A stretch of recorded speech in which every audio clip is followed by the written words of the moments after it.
Mark chapter 15, verses 16 through 32.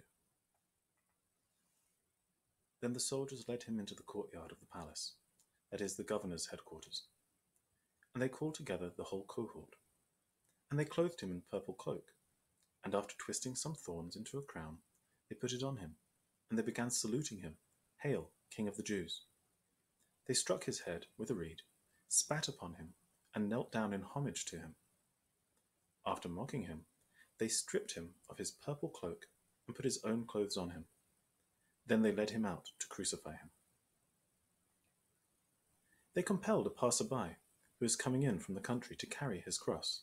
It was Simon of Cyrene, the father of Alexander and Rufus. Then they brought Jesus to the place called Golgotha, which means the place of a skull. And they offered him wine mixed with myrrh, but he did not take it. And they crucified him and divided his clothes among them, casting lots to decide what each should take. It was 9 o'clock in the morning when they crucified him. The inscription of the charge against him read, "The King of the Jews." And with him they crucified 2 bandits, one on his right and one on his left. Those who passed by derided him, shaking their heads and saying, "Aha! You who would destroy the temple and build it in 3 days, save yourself and come down from the cross." In the same way, the chief priests along with the scribes were also mocking him among themselves, and saying, "He saved others, he cannot save himself. Let the Messiah, the King of Israel, come down from the cross now, so that we may see and believe."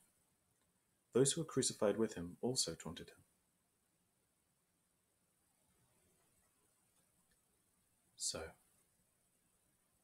he's in the Praetorium, the home of Pilate, basically.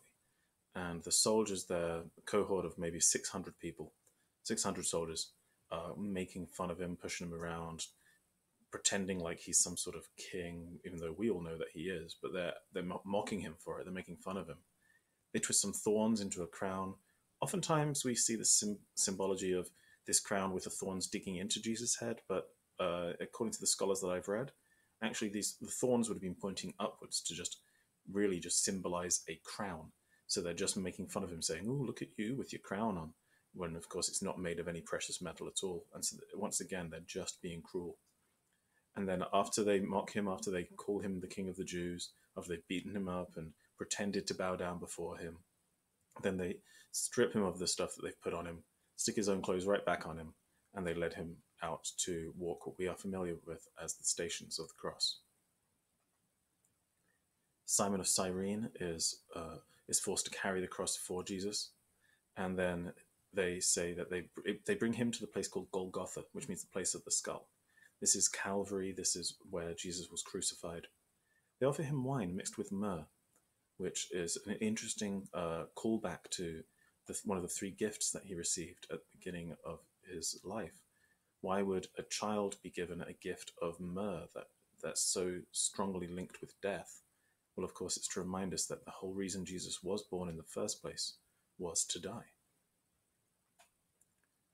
Then it says, it was 9 o'clock in the morning when they crucified him, and people who pass by make fun of him, they shake their heads, they say, "You who would destroy the temple and build it in 3 days, save yourself and come down from the cross." The chief priests, the scribes, they're having a great time. They are so proud of themselves. They feel like they've achieved a great victory. Remember, they were jealous of Jesus. They didn't like the attention he was getting.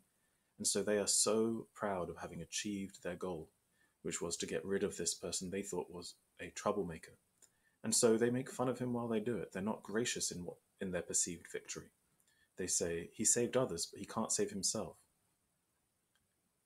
So let's look back a little bit at some of the Psalms that we studied when we were looking around Christmas time at some Old Testament prophecy.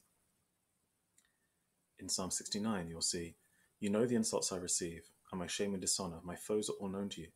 Insults have broken my heart, so that I am in despair. I looked for pity, but there was none, and for comforters, but I found none. They gave me poison for food, and for my thirst they gave me vinegar to drink." I've not had wine soaked with myrrh. Perhaps it tastes like vinegar. "All who see me mock at me. They make mouths at me, they shake their heads.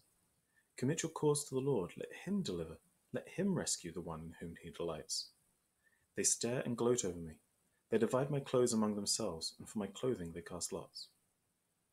Some of these things should feel familiar to you from your studies of the Gospels before, but now we're linking it into something that was written between 600 and 900 years ago, and so many parallels are here. So I'm going to put a link in the description below of a piece of the Handel's Messiah that is very much linked to this section. I hope it's familiar to you from when we studied it all the way back in December, and perhaps you should check it out and see if you feel you appreciate it a little bit better now. All right, thank you very much.